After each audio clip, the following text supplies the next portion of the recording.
My name is Billy Reynolds, and I just turned 34 last month.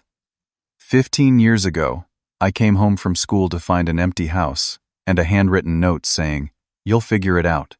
My family vanished without warning, leaving me alone at 17. Last week, after my tech company valuation hit 9 figures, they suddenly reappeared, claiming they always believed in me and demanding their fair share. What they got instead was a court summons. If you are watching this video, drop a comment telling me where you are from and subscribe to hear what happened next.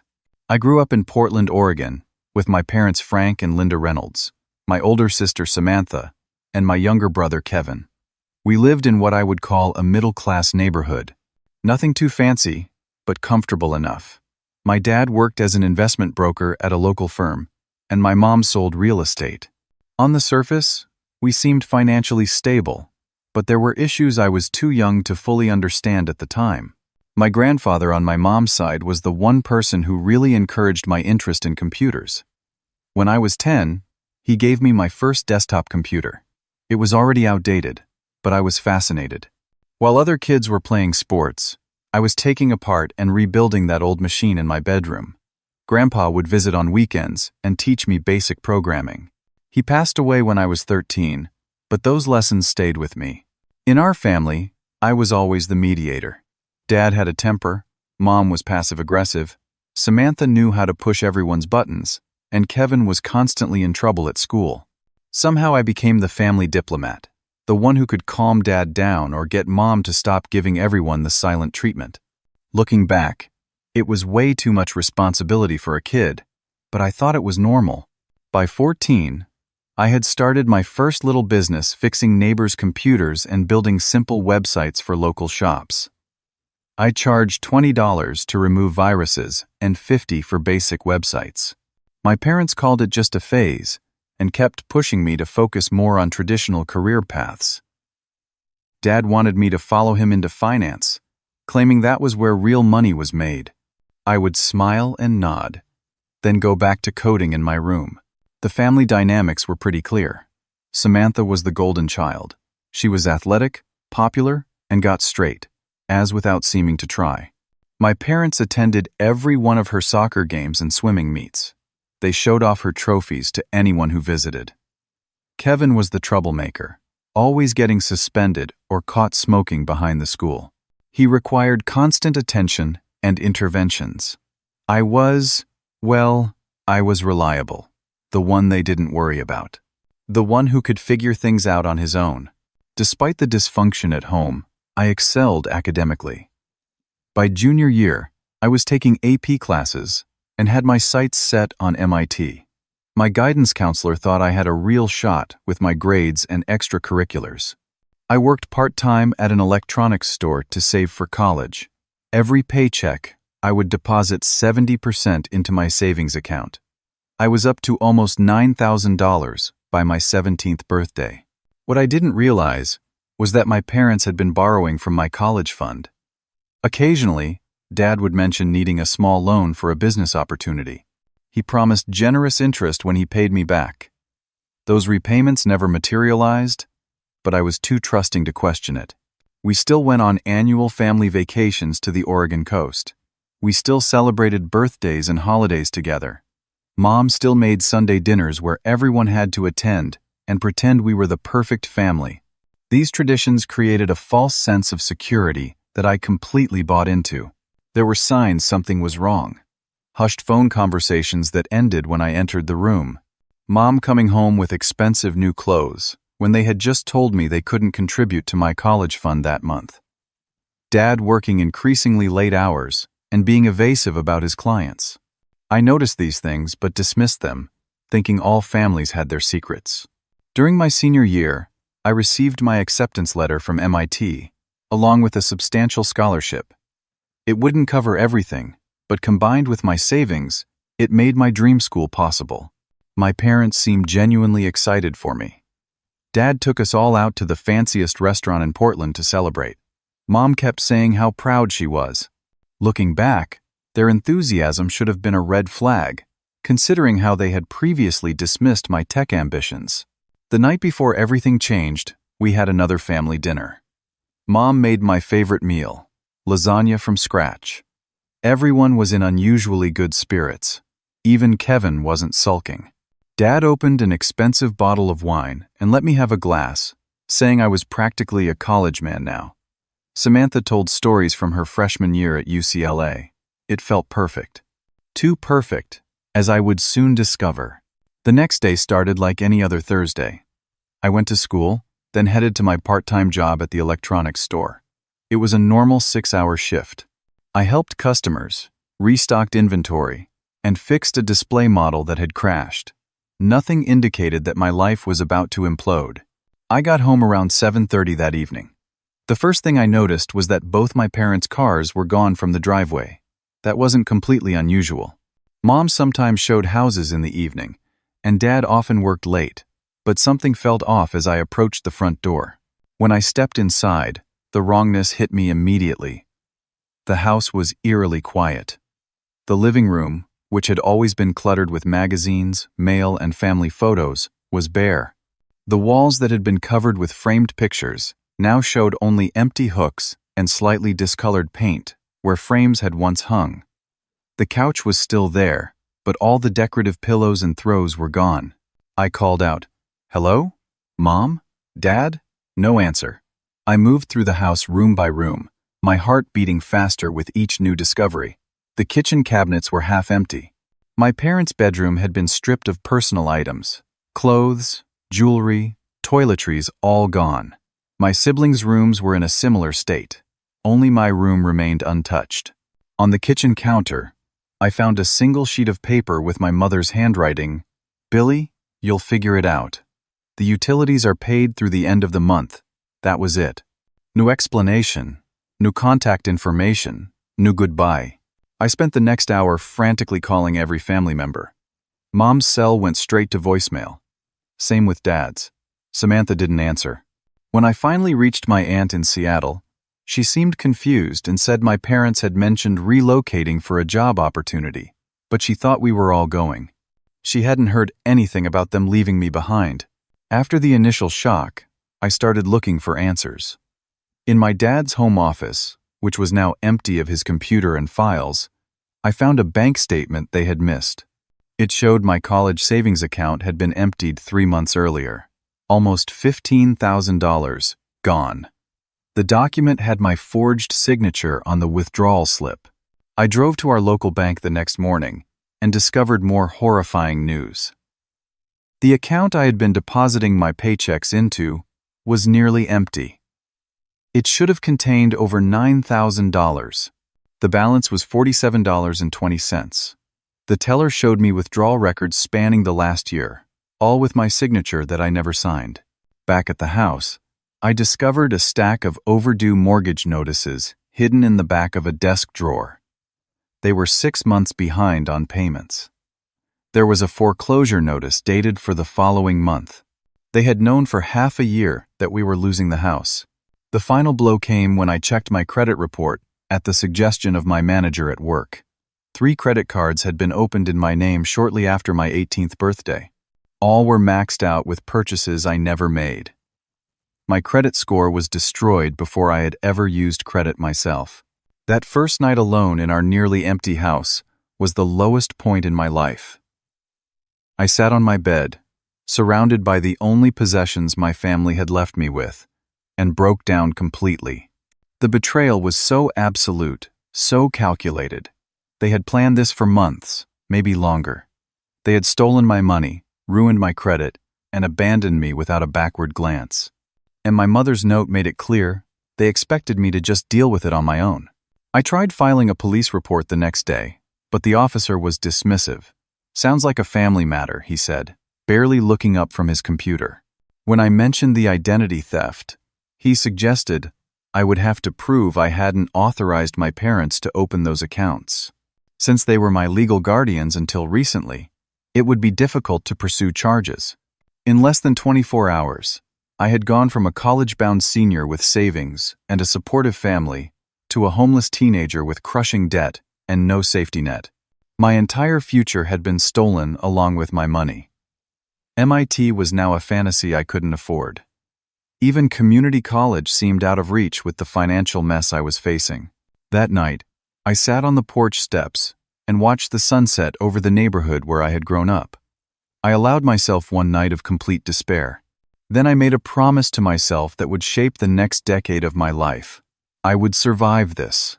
I would rebuild. And someday, I would make them regret leaving me with nothing but a callous note. The eviction notice came 2 weeks after my family disappeared. A sheriff's deputy knocked on the door early Saturday morning and handed me the official paperwork. I had 14 days to vacate the premises. The bank was reclaiming the property due to missed mortgage payments. I went to my high school counselor for help, but there was little she could do. She connected me with some emergency housing resources, but as an 18-year-old, I fell through the cracks of most support systems. I wasn't a minor who could enter foster care, but I wasn't established enough to easily find my own housing. With the looming eviction, I had to make a devastating decision. I dropped out of high school 3 months before graduation to work full-time. I was so close to finishing, but survival took priority over a diploma. I picked up a second job at a 24-hour diner in addition to my electronics store position. Between the two, I was working nearly 16 hours daily. When the eviction date arrived, I still hadn't secured an apartment.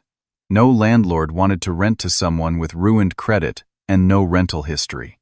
That first night after being locked out of my childhood home, I slept in my car, a 15-year-old Honda Civic that barely ran. It was early March in Portland, and the nights were still bitterly cold. I would run the engine for 10 minutes every hour to warm up, then shut it off to conserve gas. The diner where I worked was managed by Joyce, a woman in her 50s who caught me washing up in the bathroom sink one morning before my shift. Instead of firing me, she offered me her couch until I could find something permanent. "Everyone needs a hand sometimes," she said, refusing any payment. I stayed with Joyce for 3 weeks, taking up as little space as possible and keeping the place spotless to show my gratitude. During those weeks, I learned to stretch every dollar to its limit. I ate 1 meal a day, usually at the diner when Joyce would accidentally prepare too much food and offer me the leftovers. I showered at a $20 per month gym membership. I used the public library's computers to search for apartments and apply for better-paying jobs. The stress and poor nutrition began taking a toll on my health. I caught a severe cold that developed into bronchitis, but I couldn't afford to miss work or see a doctor. I worked through fevers and coughing fits until Joyce finally insisted on taking me to an urgent care clinic and paid the bill herself. With Joyce's help, I connected with a public aid lawyer who helped me file for emancipation from my parents, even though I was already 18. The documentation would help establish that I had been abandoned, which could potentially help with financial aid if I ever made it back to college. The lawyer also helped me dispute the fraudulent credit cards, though the process would take years to resolve. I sold everything I could spare. My video games, my small TV, even most of my clothes went to secondhand stores or online marketplaces. Each sale brought in money for basics like food and gas. My beloved custom gaming computer, which I had built over years of saved allowances and birthday money, went to a college student for $800, about a third of its value. That money became my security deposit for a tiny apartment. My first real home after the abandonment was a 2-bedroom apartment, shared with 3 other people in one of Portland's most dangerous neighborhoods. We each had a corner of a room barely big enough for a mattress on the floor. The building had cockroach infestations and frequent water outages, but it was shelter, and my portion of the rent was just $300 monthly. 2 months after moving in, my car finally died. The transmission failed completely, and the repair cost more than the vehicle was worth. I couldn't afford a replacement, so I started relying on public transportation. My commute to both jobs now took over an hour each way, further extending my already lengthy workdays. For almost 6 months, I worked 18-hour days. I would open the electronics store at 7 a.m., work until 4 p.m., take the bus across town, and then work at the diner from 5 p.m. until 2 a.m. I would get home around 3, sleep for 3 hours, and start again. My only day off was Tuesday, which I spent doing laundry, grocery shopping, and catching up on sleep. The physical toll became too much. One night at the diner, I collapsed while carrying a tray of dishes. I woke up in the hospital with an IV in my arm. The doctor told me I was severely dehydrated and exhausted. I had pushed my body beyond its limits. The brief hospital stay cost me nearly $2,000 I didn't have, adding to my financial burdens. That December marked my first holiday season alone. Both the electronics store and the diner were open on Christmas, and I volunteered for double shifts to earn extra pay and avoid thinking about previous family Christmases. Joyce brought me a small gift and dinner plate from her family celebration. A regular customer at the diner left me a $100 tip with a note saying, "Better days ahead, kid." These small kindnesses from virtual strangers meant everything during that dark period. They showed me that goodness existed even when my own family had proved so callously cruel. Each act of kindness became a stepping stone, something to hold on to when despair threatened to overwhelm me. I began collecting these moments like talismans against the bitterness that could have consumed me. My life began to change direction thanks to a regular customer at the diner named Thomas Wilson. He came in every morning at 6 for breakfast before opening his computer repair shop downtown. We started talking when he noticed me fixing the diner's ancient point-of-sale system during a slow shift. "You know your way around computers," he remarked, watching me reconnect wires and restart the system. "Been working with them since I was a kid," I replied, not looking up from the tangle of cables. After a few more conversations about tech, Thomas made me an offer. "I need part-time help at my shop. Hours are flexible. Pay is better than this place." I was hesitant to leave the diner after Joyce had been so kind to me, but she encouraged the move. "You belong with computers, not coffee cups," she said. I started working at Thomas's repair shop 3 days a week, while keeping reduced hours at the electronics store. Thomas turned out to be more than just an employer. He became a mentor, teaching me advanced repair techniques and business principles. His shop primarily serviced small businesses in Portland, maintaining their networks and fixing hardware issues. I absorbed everything he taught me, often staying after hours to practice on defunct equipment. With a slightly better income and more regular hours, I finally had time to earn my GED. I studied during lunch breaks and quiet periods at the shop. Thomas adjusted my schedule so I could attend the exam, and when I passed with high scores, he took me out for dinner to celebrate. "What's next?" he asked. "Over burgers at a local pub." "I want to learn programming. Real programming, not just the basic stuff I know," I told him.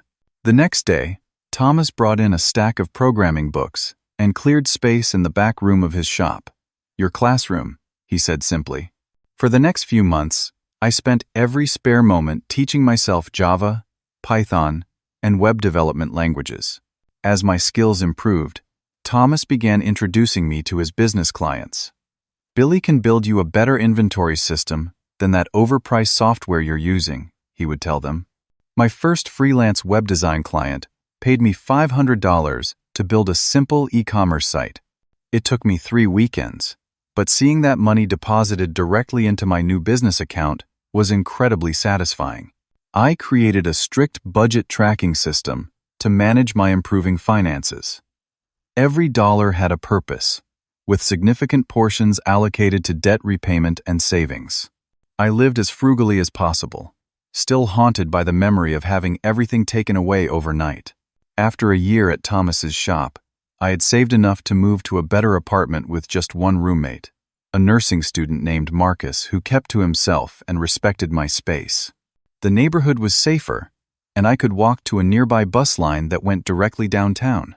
When my freelance client list grew to 10 regular businesses, I opened a proper business bank account with my first $1,000 in profit. I registered a formal business name, Reynolds Digital Solutions, and created professional business cards. Thomas displayed them prominently in his shop.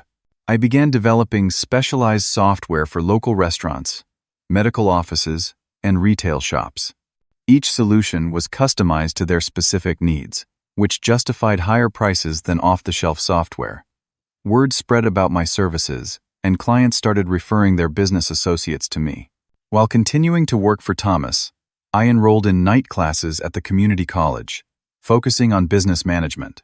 The courses helped me formalize the intuitive approaches I had been using and introduced me to accounting principles that strengthened my business model. At a local tech networking event Thomas insisted I attend, I met Ryan Donovan, a marketing specialist who had connections with larger businesses in the Pacific Northwest. Ryan saw potential in my custom software solutions and proposed a partnership. He would handle sales and client relations while I focused on development. "We could build something significant," Ryan said, during our third meeting at a coffee shop near Pioneer Square. "Your technical skills and my business network. Perfect combination." After careful consideration and lengthy discussions with Thomas, who encouraged the move, I agreed to form a partnership with Ryan. We spent weeks developing a business plan for what would become Clarity Systems, a custom software solutions provider targeting medium-sized businesses. With our combined savings, we rented a small office in an industrial part of town. The space wasn't impressive, just 2 rooms with basic furniture, but it was our headquarters. We hired our first employee, an administrative assistant named Alicia, who managed scheduling and paperwork, while Ryan and I focused on growth. 8 months into our partnership, Clarity Systems won the Portland Chamber of Commerce Innovation Award for a scheduling system we developed for medical clinics. The recognition brought attention from larger potential clients and local business media. Throughout this period of growth, Thomas remained a consistent presence in my life. He had transitioned from employer to mentor to something like family. When business challenges arose, he was the first person I called for advice. His perspective, shaped by 20 years of entrepreneurship, helped me avoid pitfalls that might have derailed our expansion. Slowly, carefully, I was learning to trust select people again. Not everyone, not completely, but enough to build the connections necessary for business and personal growth. Each trusted relationship was a victory over the fear my family had instilled in me. 5 years after finding that note from my mother, my life had transformed completely. Clarity Systems had grown from a 2-person operation to a company with 15 employees. We had programmers, project managers, sales representatives, and administrative staff working in cohesive teams. We moved from our humble first office to a prestigious space in downtown Portland, with floor-to-ceiling windows overlooking the Willamette River. The office featured modern workstations, conference rooms with state-of-the-art technology, and a break area that employees actually enjoyed spending time in. Our client roster expanded beyond local businesses when we landed Pacific Northwest Health, a regional healthcare provider with 50 locations. They contracted us to develop a custom patient management system that would integrate with their existing infrastructure. The 6-figure contract was a milestone that established us as serious players in the enterprise software market.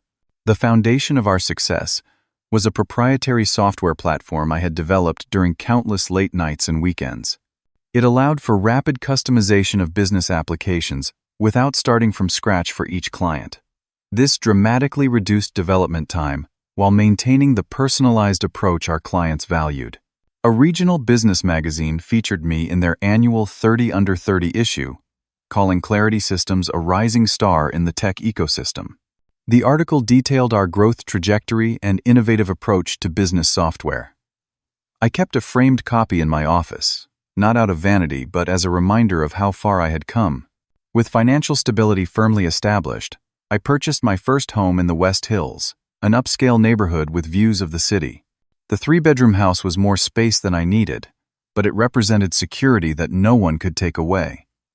I paid extra on the mortgage each month, determined to own it outright as quickly as possible. Success brought new challenges, particularly emotional ones. Despite external achievements, I struggled with trust issues and abandonment fears stemming from my family's betrayal. At Thomas's gentle but persistent urging, I finally began seeing a therapist specializing in trauma recovery. "The past doesn't disappear just because the present is better," Thomas told me over dinner at his home. "You need to process what happened to move forward completely." Through therapy, I began addressing the deep wounds left by my family's abandonment. I learned that my workaholic tendencies and financial hypervigilance were protective mechanisms born from trauma. Necessary at one point, perhaps, but now potentially limiting my personal growth and ability to form close relationships. While my biological family was gone, I had built a chosen family around me. Thomas and his wife Maria invited me to Sunday dinners, holiday celebrations, and family events. My business partner Ryan became a close friend as well as a colleague. Joyce from the diner still met me for coffee monthly to check on my progress. These relationships formed a support network that helped me gradually lower the walls I had built around myself. I began allowing people to know the real Billy Reynolds, not just the successful entrepreneur or the abandoned son, but the person I was becoming on my own terms. My personal life improved when I met Sophia Chen at a charity gala for youth homelessness programs. She was a pediatrician who volunteered at free clinics throughout Portland. Our conversation quickly moved from polite small talk to meaningful discussion about our shared interest in supporting vulnerable young people. Dating Sophia challenged my entrenched fear of vulnerability. My instinct to keep people at arm's length clashed with her natural warmth and emotional openness. There were moments when I nearly sabotaged the relationship out of fear that she too would eventually leave. Therapy helped me recognize these patterns and develop healthier responses. As Clarity Systems continued to grow, my personal net worth exceeded $1 million, a milestone that seemed impossible during those nights sleeping in my car. The company valuation reached 8 figures, following a successful funding round to expand our operations regionally. My increasing profile in the business community led to speaking engagements at tech conferences across the country.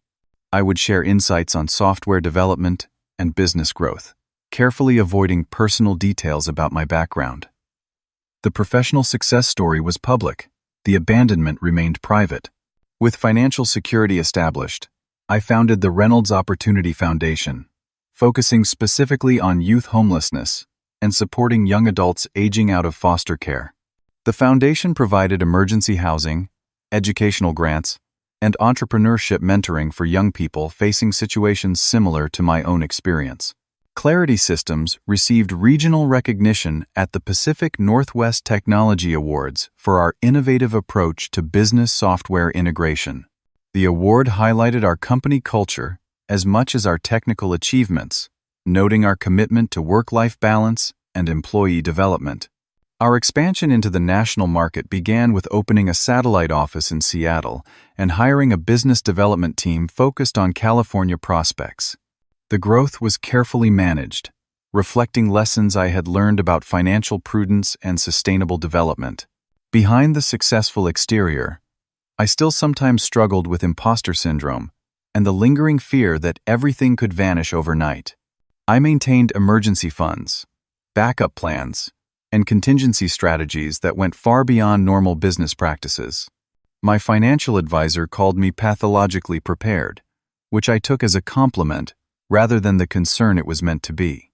Media interest in my story increased as Clarity Systems gained prominence.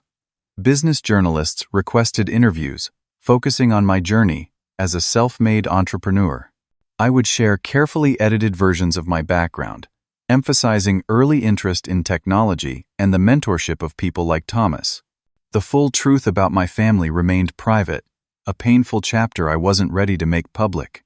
Despite outward success, I still occasionally woke from nightmares about returning to an empty house with nothing but a note. The dreams were less frequent than before, but they reinforced my determination to build a life so secure that no one could ever again leave me with nothing. 13 years after their disappearance, my family resurfaced in the most predictable way possible, when there was money to be had. The catalyst was a feature in National Business Weekly that profiled Clarity Systems following our latest valuation at over $100 million. The article included my photo and a brief biography mentioning my Portland roots. 3 days after the magazine hit newsstands, I received an email from my sister Samantha. The message was casual, almost as if we had spoken recently. So proud to see what you've accomplished. We should catch up soon. No acknowledgement of the years of silence. No explanation for their abandonment. just a transparent attempt to re-establish contact now that I was visibly successful. I forwarded the email to my attorney without responding, and hired a private investigator to research my family's whereabouts and activities over the past 13 years. The findings painted a clear picture of financial desperation and questionable choices. My father had been charged with investment fraud in Arizona 7 years earlier, but avoided conviction when witnesses mysteriously became uncooperative. He and my mother had declared bankruptcy 3 times in different states, always managing to hide assets before each filing. They had opened and closed multiple businesses, leaving unpaid vendors and employees in their wake. Samantha had married and divorced twice, both times targeting wealthy men and walking away with substantial settlements. She currently lived in San Diego and worked sporadically as a lifestyle consultant, whatever that meant. My brother Kevin had the most troubling history. Multiple arrests for drug possession and petty theft showed a pattern of addiction and instability. He had been in and out of rehabilitation facilities, never completing any program. Currently, he lived with my parents in their rented house in Las Vegas. The timing of their contact was clearly calculated. After years of silence during my early struggles and gradual success, they reached out precisely when my net worth had publicly jumped into 8 figures. The magazine had mentioned our company's recent valuation, but not the fact that I had co-founders and investors. To outsiders unfamiliar with business structures, it might appear I had sole access to $100 million. After a week of silence, Samantha called my office directly. My assistant, following standing instructions about unknown callers, took a message without confirming my availability. The same day, I received another email, this one more direct about their intentions. Families should support each other, Samantha wrote. Mom and Dad are getting older and could use some financial assistance. Maybe we could discuss investment opportunities for your company. Dad has some great ideas. After consulting with my therapist, business partners, and legal team, I decided to meet with them, not out of any desire for reconciliation, but to address the situation definitively and prevent potential public harassment that could affect Clarity Systems. My lawyer prepared extensive documentation about the abandonment, identity theft, and financial fraud. Security measures were arranged for the meeting, which I scheduled at an upscale restaurant in Portland with private dining rooms. Ryan agreed to be present as both witness and support. The meeting was set for a Thursday evening.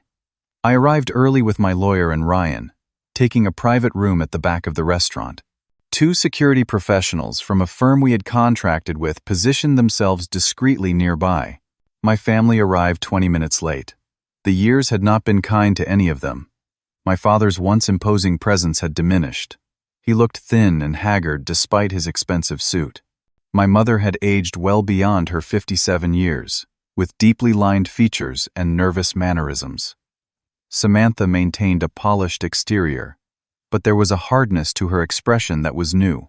Kevin looked the worst, gaunt, and fidgety, with the unmistakable signs of long-term substance abuse. Billy, my mother moved to embrace me, but I stepped back, maintaining professional distance. Their faces registered momentary shock at my coldness before they composed themselves and took seats at the table. My father launched into a clearly rehearsed speech about family bonds and shared history. "We've always believed in you, son," he said with practiced sincerity. "We knew you had what it took to succeed on your own. That's why we made the difficult decision to step back and let you find your path." My mother added tearful embellishments about how proud they had always been, watching my success from afar. "We didn't want to interfere with your journey," she said, dabbing at her eyes with an embroidered handkerchief. I let them talk, recording the conversation, with their knowledge as required by Oregon law. The narrative they constructed was breathtaking in its revisionism. According to them, abandoning me had been an act of tough love, designed to foster my independence. The stolen college fund was reframed as letting you find your own way through education. The fraudulent credit cards were never mentioned. After their initial performance, my father shifted to his real agenda. "We have an incredible investment opportunity," he said, sliding a folder across the table. a resort development in Nevada. With your resources behind it, the returns would be phenomenal. Family working together, creating a legacy. When I made no move to take the folder, my mother intensified her emotional appeal. "We've had such difficulties," she said, voice quavering. "Medical bills, bad investments, people taking advantage of our trust. We always thought family would support family when times got tough." "Like you supported me?" I asked, speaking for the first time since their arrival. The question hung in the air, disrupting their practiced routine. Samantha stepped in with a different approach. "I was just following Mom and Dad's lead back then," she claimed. "I wanted to stay in touch, but they thought a clean break was best. I felt terrible about it for years." Kevin remained largely silent, staring at the table and occasionally glancing toward the exit. When addressed directly, he would mutter brief responses before retreating back into himself. His discomfort was the only genuine thing about their presentation. As their desperation increased, so did their demands. When I declined to invest in their opportunity, my father's mask of paternal pride slipped. "We can go to the media with the real story," he threatened. "How you abandoned your family values for money. How you refused to help your aging parents." My mother attempted a different leverage. "We're still your parents," she insisted. "We have rights. Part of your success belongs to us for raising you, providing for you during your formative years." Throughout their escalating demands and threats, I remained calm, a stark contrast to the emotional teenager they had abandoned. When they finally ran out of tactics, I revealed the recording device that had been capturing everything. "I have documented every false claim and every threat you've made tonight," I told them, my voice steady. "If you contact me, my company, or anyone associated with me again, this recording will be provided to authorities along with evidence of your previous fraud and abandonment." My family sat in shocked silence as security personnel appeared at the doorway. I stood and buttoned my suit jacket, looking at each of them one final time. "You left me with nothing but a note saying I would figure it out," I said quietly. I did figure it out. I figured out that family is defined by actions, not blood. And by that definition, you stopped being my family 15 years ago. As I walked out with Ryan and my lawyer, leaving my family at the table, I felt an unexpected lightness. The confrontation I had both dreaded and fantasized about for years was over, and I had maintained control throughout. Their reappearance hadn't destroyed me, as I had sometimes feared. Instead, it confirmed how far I had come from that abandoned teenager. The day after the restaurant confrontation, I met with Catherine Brennan, a top attorney specializing in family law and financial fraud. The recording of the meeting, combined with documentation of the original abandonment and identity theft, provided a solid foundation for legal action. "They gave you a gift last night," Catherine said, reviewing the transcript. "Their explicit threats and admission that they left you, even with their spin on it, gives us everything we need." Catherine's team launched a comprehensive investigation, uncovering a pattern of exploitation that extended beyond me. My parents had financially abused my grandfather before his death, draining his retirement accounts while acting as his caregivers. They had similarly taken advantage of other family members, always moving to a new location before consequences caught up with them. The investigation also revealed recent attempts to use my personal information to open new credit accounts. Despite the years that had passed, they were still trying to exploit my identity for financial gain. These new attempts constituted fresh criminal activity that strengthened our legal position. After reviewing all options, I decided against pursuing criminal charges, which would be complicated by jurisdictional issues and statutes of limitation. Instead, we filed a comprehensive civil lawsuit addressing the original financial fraud, identity theft, and new attempts to extort money through threats of defamation. My family responded with a predictable counter-strategy, contacting several media outlets with stories portraying themselves as loving parents abandoned by an ungrateful son who had achieved success. One tabloid website published their claims without verification. But legitimate news sources declined after Catherine provided evidence contradicting their narrative. Throughout the legal process, I received unwavering support from the community I had built.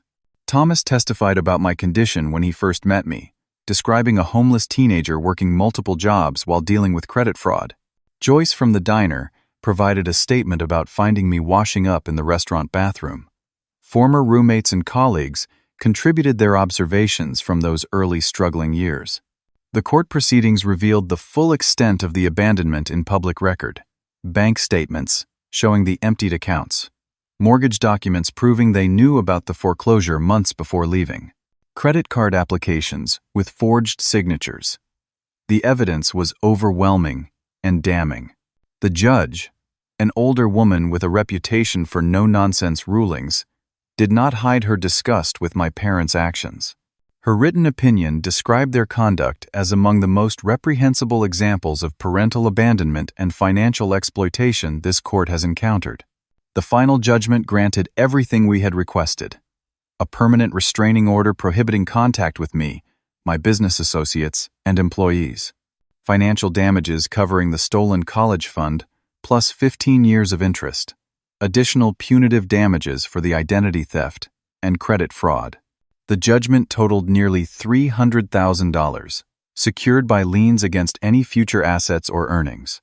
Throughout the proceedings, my brother Kevin had remained separate from the others, attending court with his own public defender rather than the attorney my parents and sister had hired. During a recess in the final hearing, he approached me in the hallway, security guards tensing until I indicated it was all right. I was 17 too, he said, his voice rough from years of hard living. They took me with them, but I might as well have been abandoned. They used my addiction to control me, paying for drugs when I did what they wanted, cutting me off when I didn't. He handed me a crumpled piece of paper with a phone number, not asking for money. Just wanted you to know, I never agreed with what they did to you. After the court case concluded, I arranged for Kevin to enter a quality rehabilitation program, creating a trust fund that would provide for his recovery needs, but not give him direct access to money that might enable his addiction. The trust included provisions for education and housing after successful completion of treatment. It was his choice whether to accept the help, but the opportunity would remain available when he was ready. The case received modest media coverage, primarily in business publications, discussing the implications for entrepreneurs facing family exploitation after success. These articles helped raise awareness about financial abuse and identity theft within families, issues that often went unreported due to shame or family loyalty. In response to the increased attention, I expanded the Reynolds Opportunity Foundation to include legal aid for young people facing financial exploitation by family members. The foundation partnered with law schools to provide services to those who couldn't afford representation, helping them establish financial independence and protection from further abuse. As the legal chapter closed, my relationship with Sophia deepened. She had supported me throughout the ordeal, attending court sessions when her medical schedule allowed, and providing emotional stability during the most stressful periods. During a weekend trip to the Oregon coast, at the same spot where my grandfather had once taught me to skip stones, I asked her to marry me. Our wedding 6 months later was intimate, with only our closest friends in attendance. Thomas served as my best man, giving a speech that acknowledged the difficult journey that had led to this moment of happiness. Family is not defined by DNA, he said, raising his glass. It's built through love, loyalty, and showing up when it matters. By that definition, everyone in this room is family. The final step in my journey came 3 months after the wedding.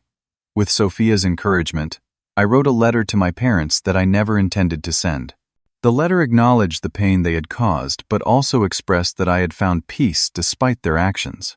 I wrote about the family I had created, the success I had built from nothing, and the knowledge that their abandonment no longer defined me.